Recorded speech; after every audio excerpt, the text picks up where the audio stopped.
Welcome to the newsroom. Let's be real for a second. Sitting down for your Cambridge Computer Science exam feels exactly like being a journalist staring down a massive, high-pressure deadline. The clock is relentlessly ticking, the pressure is absolutely on, and your job is to break down the story, which is your exam question, and deliver the headline, which is your perfectly structured answer. Today, we are diving deep into a topic that acts as the ultimate gatekeeper for top grades across the board, whether you are sitting syllabus 0417, 0478, 2210, 9618, or 9626. I'm talking about topic 1.4, validation versus verification. It's a core concept that appears in literally every single examination series. You simply cannot escape it. But here's the fascinating and honestly kind of frustrating part. Despite knowing for a fact that it's coming, students still struggle immensely. I want you to picture two typical students. We'll call them Alex and Sam. Alex overloads his paper with raw, unfiltered computer science facts, but offers absolutely zero analysis.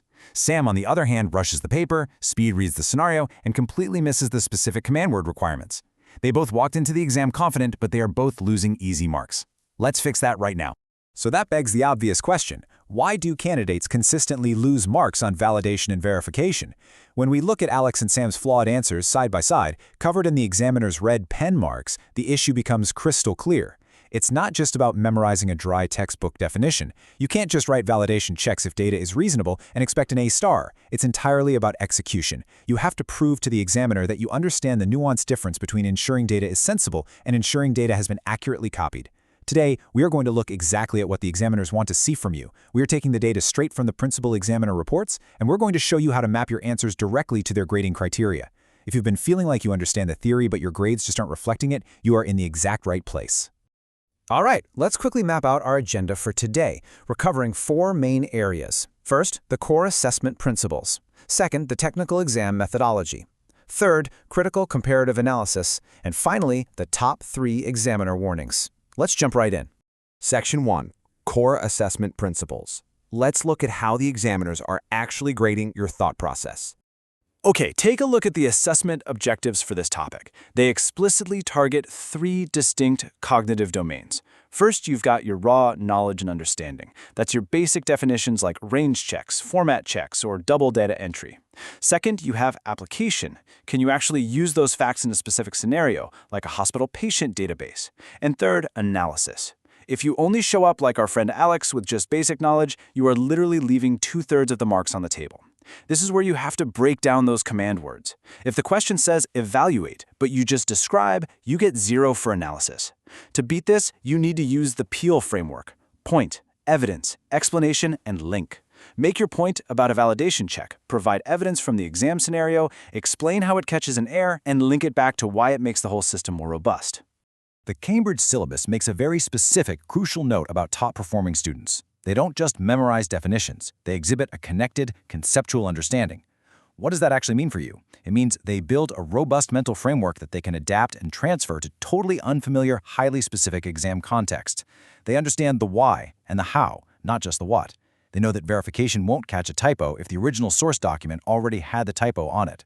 Before we continue, subscribe to our YouTube channel Ace the Exams at acetheexams_IGCSE to excel in your Cambridge examinations. Click that subscribe button and hit the bell icon right now.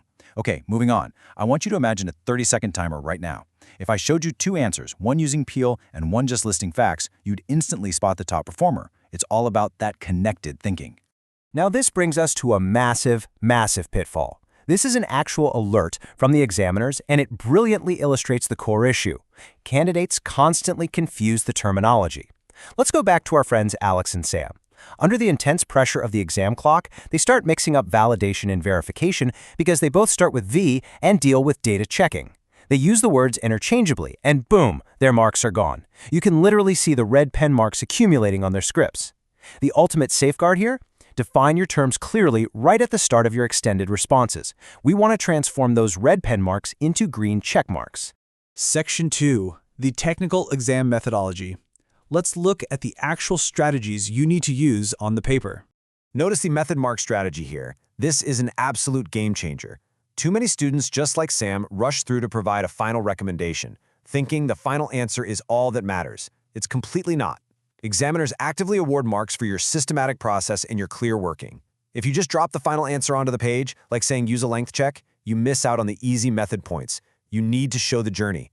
Why a length check? Because the scenario mentioned an 8-character password constraint. This is our computer science success blueprint. You show the process, you lock in the method marks. To secure these vital method marks, you need to follow this standardized procedural framework every single time.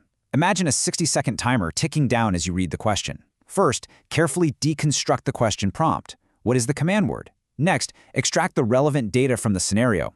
Third, select your analytical framework, like choosing whether visual verification or double data entry is better for this specific data entry clerk. Fourth, execute your analysis with clear, logical notation. And finally, present your findings using the correct Cambridge terminology. If you follow this, it is a literal foolproof recipe for maximizing your points. We're going to practice this live in just a moment. Never forget that the presentation of your information isn't just about making it look pretty, it's a critical part of developing your professional IT skills. You must follow strict presentation conventions to secure maximum points. This includes using proper headings, ensuring correct terminology throughout, selecting appropriate formats for your answers, and using clear annotations. Imagine doing all the complex mental gymnastics to solve the problem, only to lose marks because you forgot a basic heading. The examiner wants to see that you can communicate complex computer science concepts professionally. Stop scrolling, subscribe to our YouTube channel Ace the Exams at acetheexams_IGCSE to excel in your Cambridge examinations. We've helped thousands of students improve by 2 or 3 grade boundaries. Join them right now by subscribing to @acetheexams_IGCSE and turn on all notifications so you never miss our weekly exam strategy sessions. Section 3. Critical Comparative Analysis. This is where we run our interactive workshop. Get ready. Complex problem solving in Cambridge computer science requires the deconstruct, solve, evaluate framework. Let's do our first interactive challenge, the data scan. Imagine a complex data source on the screen in front of you with a 60-second timer counting down. You need to identify the given information fast, break the problem into logical steps, and solve it systematically. Crucially, you must always check your results for reasonableness. Does a presence check actually make sense for an optional middle name field? No, it doesn't. Think about it in the real world. Once you've done that, you can make your completely justified recommendations. Okay, moving to challenge 2, find the flaw. When you are specifically asked to analyze validation versus verification, you are doing a comparative analysis. Here is a flawed paragraph from Alex. Validation checks if data is sensible, verification checks if data is copied correctly. What is the flaw? He gets 0 for comparison. The absolute requirement is that you must identify similarities and differences using comparative connectives. You have to say, whereas validation ensures data is sensible, verification ensures it matches the original source. You must back every single comparison with evidence from the text and then draw conclusions on their relative importance in that specific context. This perfectly demonstrates high-level evaluative thinking. Now for challenge 3, speed writing. You have 30 seconds to write a perfect Peel paragraph. If you want to be a top-scoring candidate, you have to go beyond the surface-level facts. You must question the assumptions provided in the scenario. Consider different perspectives. For example, how the data entry clerk views the double data entry system, finding it annoying and time-consuming, versus the end user who absolutely relies on that data being 100% accurate. Meticulously justify every single decision with hard evidence. If you can write paragraphs that do this, you will absolutely blow the examiner away. Section 4. Top 3 Examiner Warnings. Let's talk about the mistakes that will tank your grade. To tie all of this into our final answering system, we have 3 rules that guarantee top marks. Rule 1, command word decoding. Rule 2, Peel framework application. Rule 3, time management matrix. If you fail to use these, you fall right into these massive examiner pitfalls. First, giving answers that are simply too vague. Examiners are literally begging for specific details, like naming the exact validation check. Second, getting so caught up in the theory that you forget your format and presentation. And the third, biggest trap of all, ignoring the specific context. If the exam question is about an airline booking database, your examples must be about flight numbers and passenger ages, not generic passwords. To help lock this all in right now, I want you to use this simple, powerful memory hack, VFC. Whenever you review your answer before the clock runs out, ask yourself, have I committed a VFC error?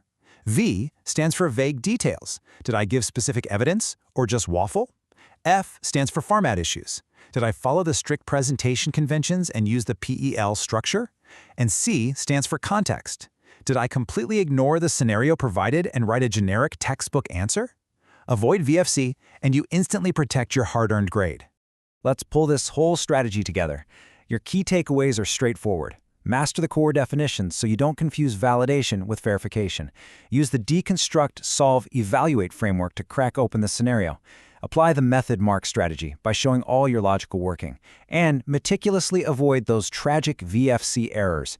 Now listen up. Students who implement these computer science strategies see an average improvement of 2 grade boundaries, but only if they practice consistently with our weekly videos. Here's your final reminder. Subscribe to our YouTube channel, Ace the Exams at acetheexams_IGCSE to excel in your Cambridge examinations. Subscribe right now to at acetheexams_IGCSE and click that bell. Don't let another exam pass you by. So, the only question left for you is this. How are you going to apply this insider playbook, use the Peel framework, and secure those method marks to deconstruct your very next complex practice exam? The newsroom deadline is approaching, and the strategies are fully laid out for you. Drop a comment below with your target grade for computer science and the biggest challenge you're facing. Our team responds to every comment. Like and share this video with a study partner. Ace the Exams. Your Cambridge success starts here. Thanks for joining me on this explainer. Now go put these tools to work.